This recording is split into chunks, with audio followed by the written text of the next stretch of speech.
Info 99.3, and we're reaching you live from Etim in Yan Crescent, Victoria Island, Lagos, Nigeria. Please don't mind my voice.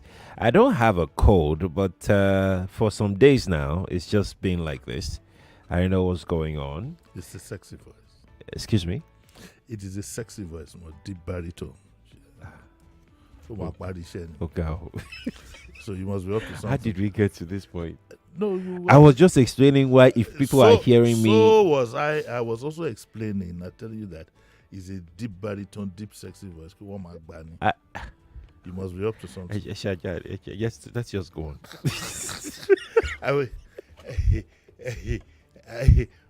When I say that, you see, you are the one who is thinking. Supposing I'm thinking that maybe you want to do a Barry White cover, Yeah. I'm never gonna give you up any of those ones. Let's go. I'm not sure anybody knows Barry White out there anymore. Lagos, you're welcome. I'm Sheriff Quadry. I'm Jimi. This good morning. You can watch us on Facebook and on YouTube, Nigeria Info 99.3. Type that in and you'll be able to watch us. Let's start with the Vanguard. Page 6 is where we're beginning from.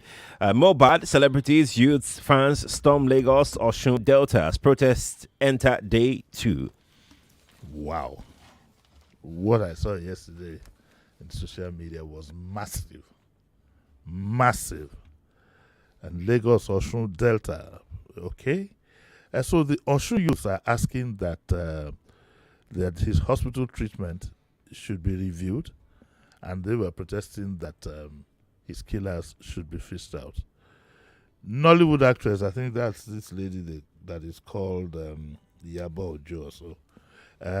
She visited the Lagos Commissioner for Police and called out Sam Larry and Naira Marley.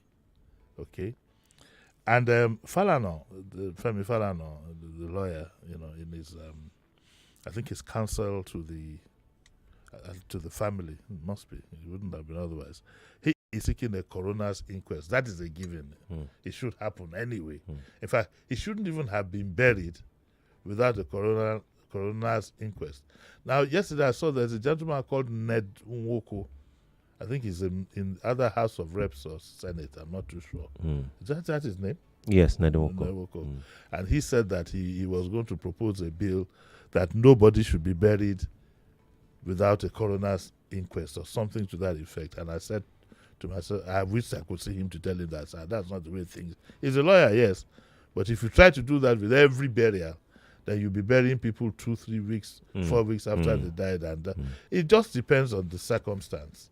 Okay, Olawepo Hashim demands justice, and Oluwo calls for calm. I'd also like to call for calm. Calm, not just in that people can mourn him, and but to be number one, to be careful that when you hit the streets again, this thing is not hijacked by hoodlums. Number two, I'd like people to have their expectations measured and be careful about not ending up implicating certain persons that might not have had anything to do with this. I'm not holding brief for anybody, but let's also be careful. Okay, I think the police, the last I heard was that he was going to be exhumed. His body was going to be exhumed. Lo and behold, there was on the social media yesterday a photograph that, first of all, showed that, the body had already been exhumed. It was looking fresh. Okay. And it looked strange to me, only for me later in the day to hear that, no, that hadn't happened. Okay. And so, like I said yesterday, the family should get... Now, I think that the dad and the mom are not together. There was some funny thing that came out again just early this morning about the dad and the mom and so on and so forth. And I would say that people should please just... It was on Twitter, yes. That people should just chill and give this guy a befitting burial and justice. All other things that happened in his lifetime, we should just let that be, but let's make sure that he's given a befitting burial and he's given justice. The police have to be very careful in this regard. The Lagos State government also needs to be careful. All kinds of rumors and ideas are spreading. So the only thing that would pacify anybody in this instance is justice. And let's be careful how we pick holes. Oh, the government delegation visited the mom, they didn't visit the dad, and so on and so forth. I think the government delegation visited his home address. Okay? And don't let's start digging up things that are not directly relevant to getting justice, so that our minds are not diverted. And it's important that, at the end of the day, we get to the bottom of this. May the soul of this gentleman rest in peace. I heard one or two of his songs, Sheriff. Just one. He has just one song. No. Song or song? Song. Oh, okay. Yeah, right. Just one song. No. And it looks, could it be, it reminds me of the days of Jim Reeves. Well, many of you don't know this, but who wrote This World Is Not My Home and then died. From some of his songs, did this gentleman know ahead that something was amiss? So it was simply troubled. It was, and that's what brought him. Sorry. Let me rephrase. He wasn't simply troubled. He was greatly troubled. Okay. And he was. It could be termed to be in depression for so long. Oh, really? And artists they sing from experience. And from the heart. Yeah, and from the heart as well. So we may not know. We may be enjoying the good vibe, the good sound and everything. But deep behind the lyrics, there is always a meaning to them. And I've learned in my lifetime not to commonize any song, because there's always something. Because I feel music is very spiritual, like extremely spiritual. It is. That even if you feel that you're enjoying the song, you're enjoying the music, there is something, behind those lyrics. If you listen very critically, line by line, you know that it's not really about enjoyment. It's either something is being promoted or a message is being passed or something is just going on. So in his lifetime, it was really, really troubled. Apart from music, even in the arts too, anything that is around human expression. Yeah. Usually. Yeah. It's even in this program that we do. Yeah. You'd be surprised that some of the things we say reflect our experiences, our worries, and so on and so forth. Well, that's the way it goes. May you find peace. Let's move on to the Punch, page 2 of the Punch. Tinubu's academic record. APC tackles Atiku as U.S. court grants ex-VP's request. Well, I just hope we get to the end of this saga. It's becoming quite irritating. It keeps cropping up. And I just hope we get to the end of this saga. The university has confirmed that Ebola Tinubu qualified and so on and so forth. Then you have some people saying, oh no, the Ebola Tinubu that went to the university is female and all that. But the university would now have to release the information that he has. And I think that, I suspect that where this is going is that initially the president said he went to some homeschool in Ibadan and then went to GCI, which turned out to be false. And then that was the governorship period. And now it's like, oh, okay, he didn't go to school at all and ended up in what do they call the name of the school? Richard Daley College. And then Chicago State University. It's all shrouded in all kinds of mysteries, to be honest with you. But our constitution, I think it says something about having school start level or equivalent. I don't know whether G2 is equivalent of school start. I don't know which is which.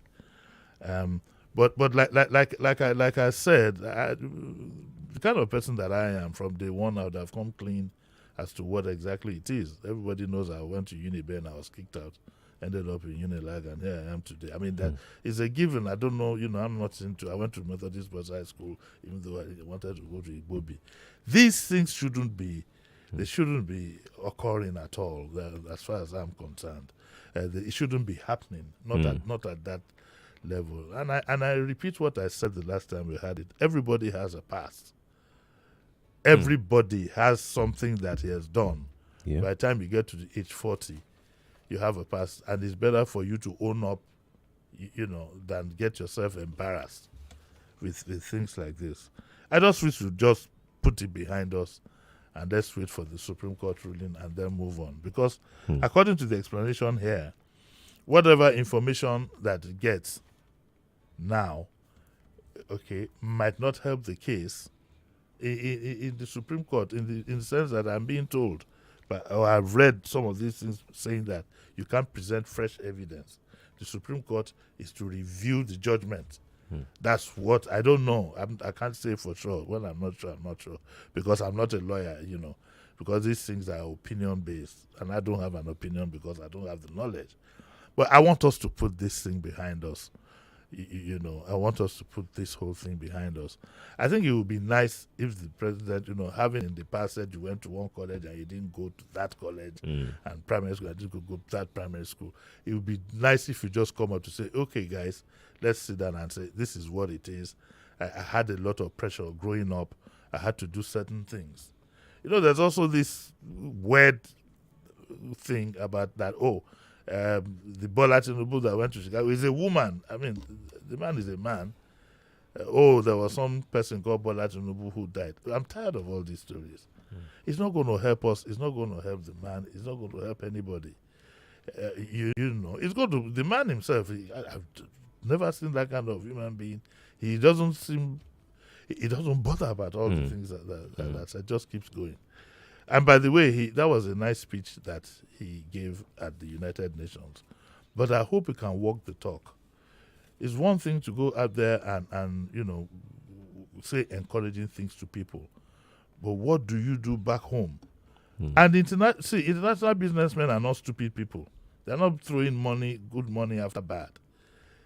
Before they drop a penny, they're going to make sure a thorough analysis is done. And that brings me back again to what I said yesterday. If I want to go and invest in a country and the president, all the strategic financial positions are taken up by his friends, I will look at it. If that pays me, if I'm close to the man himself, I'll say, okay, he'll take care of me. Otherwise, so we need to tidy up a lot of things.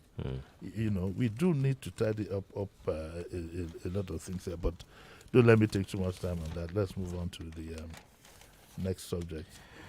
I just wanted to add that this particular story about U.S. court granting the request to release this.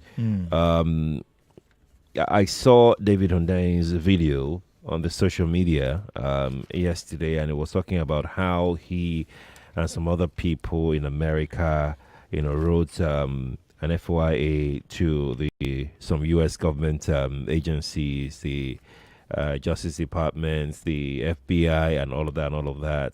And they were denied. All of a sudden, they responded to them, and then they are releasing about over 2,500 page documents. Yes, at the end of October. And they're going to be releasing this in batches. How many documents did you say? You didn't hear that? Right? No, I wanted to get the figure right. Over 2,400 page documents. I think it's about 2,500 or so. Why would you have 2,500 page documents? I was going to ask you that. Don't ask me. I don't have. Where would I wanted to ask, what do you think could be going on here? Jokes apart, it's worrying. Yeah. And you say it's the FBI. Yeah. Now, the FBI is not likely to have a 2,500 page document on anybody unless that person had probably, I'm using the word probably, been suspected of being involved in crime. I mean, why would you have 2,500 page document on an individual? Not 2,500 words, 2,500 page. Imagine that what's the equivalent of the FBI in Nigeria, the DSS. Do you think the DSS would have 2,500, or is it because you are not up to that age? I'm close to it. I don't think the DSS will have a 2,500 document on. Aqua dear, but let's ask them. You can't be too sure. You can't be too sure. No, but it's honestly it's worrying. If a man is going about his normal business and is not a person of interest, why would you have a 2,500? It's got to be a person of interest. It's a person of interest. I make light out of it, but it's not looking good. But it's not looking good. It's not looking good. Yeah. Okay, let's go take this story here from Abimbola Delakun's column. My favorite writer. Your favorite. There are no abominations left in our culture. Oh wow. Yeah, now some traditional rulers formed a choir in the church and so on and so forth. All these things, all the things that held us together as a community. This was long before creation of states that held us together as a people. Is almost all gone, and that's why we have riffraff strolling all over the place in the name of some VIPs and so on and so forth. Those are fella called vagabonds in power. We don't have any culture anymore. We don't have, it's anything goes. Anything goes. And see where it has gotten us. And she talks about, of course, where the whole thing is going is Obasanjo's, Yes. whatever. Edide. Yes. Joko. That was the voice of his soldier. And she says that Oba simply do not have much of the ascribed cultural or constitutional consequence under our modern political system. They are allowed to exist as relics of the past. That they are allowed to exist as relics of the past is a political strategy that can be dissipated at any time and without serious repercussions. All these Obas now, the political. No traditional ruler in any part of Nigeria is too big to be sacked. In fact, an Oba can be sacked by a local government chairman. Yes. Though one tried it in one state, I don't want to mention the state, and he knew what happened to him. One of the states where their traditions are still, and he says that, in fact, this is the part that threw me off balance. In fact, it is easier to sack an Oba than to sack a regular civil servant. A governor can wake up from a drunken stupor, sack an Oba, and nothing will happen. Obasanjo could have handled the situation like an elder, which is what I also said. He had the point, but all this did it. But he was not entirely wrong to remind the Obas where they belong on the political food chain. On the political food chain. I'm sure she used that word deliberately. Any Oba that thinks himself too big for the Iwosi, meted out to them, should stay in his palace next time. The Obas too should put themselves in a position of respect. If you are doing a naming ceremony, where haven't they gone? They've gone to dinner, staff awards, dinner. They've gone everywhere, and some of them don't go in quietly. If you get what I mean, all that noise and whatever, it's terrible, And she says that anyway, what is more amusing about the artery that attended the incident is how people jump to defend the integrity of culture and traditions to the extent of questioning Obasanjo's Yorubaness. I will leave that issue as a bit contentious, his Yorubaness. Perhaps the most hilarious of all public statements rashly released in the wake of that incident was one written by the Oluwo of Iwo, Abdul Rashid Adewale, an Oba that still goes by the clownish title of His Imperial Majesty. His statement said Obasanjo should be made to apologize for the desecration of traditional institutions to prove he's truly a Yoruba man. His press release is a study in irony, because if I stopped 10 people on a Yoruba road and asked which so-called traditional ruler has contributed the most to the diminishing of the Obaship institution, 9 of them would mention the Oluwo. And then she says something I can't read on air. You need to go and read it. She describes him. That his public image is that of a, let's just, I don't want to get involved in that, but it's something you need to go and read up. She uses real foul language on him. Yeah. Before I can read this one, I need to go and consult my lawyers. Yes. And the gods in Isaleko. Anyway, find time to read this article, Incidentally, I was going to ask you something about the gods, because when I saw that headline about there is nothing abominable again, I was going to ask whether you think the gods have left, or they have given up, or there were no gods in the first place. Well, let me clear the grounds. First of all, I come from a Muslim family, but I'm a Christian, and I'm happy to be one. And but I give respect to Isheshe and traditions. What I believe is this, that if you keep... First of all, I'd like to create one impression that people worship statues. That because this Rashid, about whatever his name is, Iwo had said that people are worshiping idols and so. There's nothing called idol worshiping. These things are representation. The same way some people have children and put a Bible in the court. The same way some people wear a crest on their neck. The same way some carry their tesbel. And these things are symbolic. What you claim, people are not worshiping the whatever that are made by man or even the masquerade. Do you understand what I mean? These things are symbolic and they transcend all religions. Some religions have altars, some have pepe, they have all kinds of things. These things are symbolic. Don't submit yourself to propaganda that says that your ancestors were idol worshippers. They were not. It's symbolism and everybody has it. If you don't understand what's going on in the Catholic Church, you probably will be saying the same. So let's get that very, very clear and get all this prejudice out of our mind. You see, this idea of this question you asked me. Yes, sir. The gods of Africa they should be stark raving mad as I speak to you. We've abandoned. The thing. God, I believe that God created everybody in his own area and gave you the food. He gave you symbolism of the God to worship. Check yourself out. Look at Africans now. Most of them are either Christians and Muslims. What is their condition? Check out the Indians. They stick to their worship. See where they are. Check out the Chinese. They stick to their worship. See where you are. That should tell you something. It's the same way. Look at an African man in a tuxedo and look at an Englishman in a tuxedo. Somehow it just doesn't fit. But you put on your full Agbada regalia. We must acknowledge that there is something authentic in the things that we are doing. We could have people deviating as a matter of choice, but I will never contribute to condemning anything about our gods and whatever. And I mean, hey, if I was a god, I'd be very angry.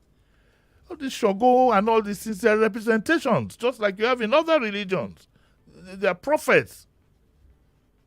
But and people don't also, when this born again thing was going to start, the first church that I recognized was a born again church, if I can remember very well. It flew an American flag. Why?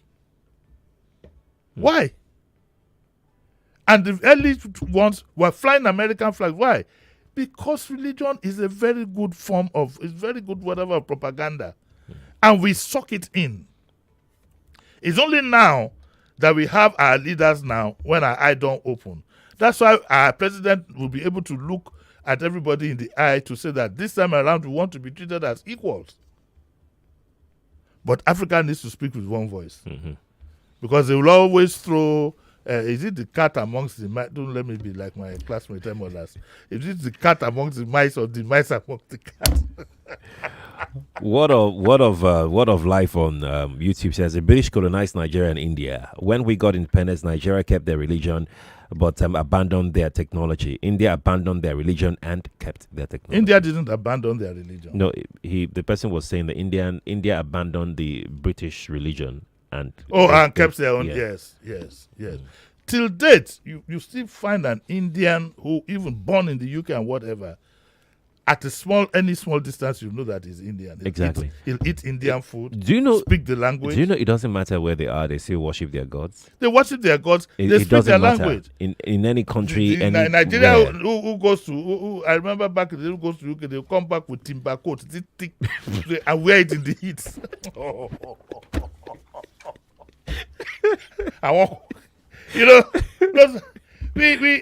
Africans, we need to rethink and stop taking everything hook, line, and sinker. The British came with the Christian religion. The Americans came with the born again phenomenon. Yes, it's the truth. That's why you find every youth, you ask, give them question paper. Which country would you like to die in? All of them will be saying America. America. We've lost faith even in our own country as a people. Let's take our last story. I'm not even sure we can take this last story, but let's just mention it.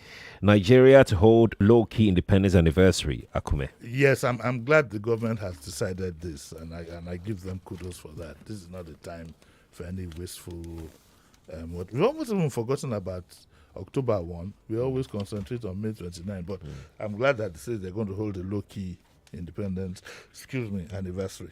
Yeah. So contractors will want to supply T-shirts and flags and things. Go and find something else to do. Indeed. Well, that's our show this morning. Thank you so much for coming around. What's happening about 9? Oh, we're going to talk about the environment. Yeah. I have Mr. Adebola here. And I'd like to put on record the cooperation I'm getting from the Commissioner of Agriculture. Yeah? Yes. We all must work hand in hand, and I'm glad he sees us. He doesn't see us as an enemy, so he gives me information on a daily basis about what's going to happen. And he has told me, he assures me every time at the end of every 4 paragraphs, he will tell me that we are still going to that Ijora anytime from now. So I'd like to put that one on record. Good one. If we had 4-5 yeah, people like him who see us as partners in progress rather than enemies, this country will be better on. Yeah. Yeah, it will be. And I must say that you're going to enjoy that chat with Egbon Adebola. Yes, you're going to enjoy that. He's my customer. Customer, really. All right, Lagos, we're going to hand you back now to Kofi Bartels. Our job here is done for today. Morning to you.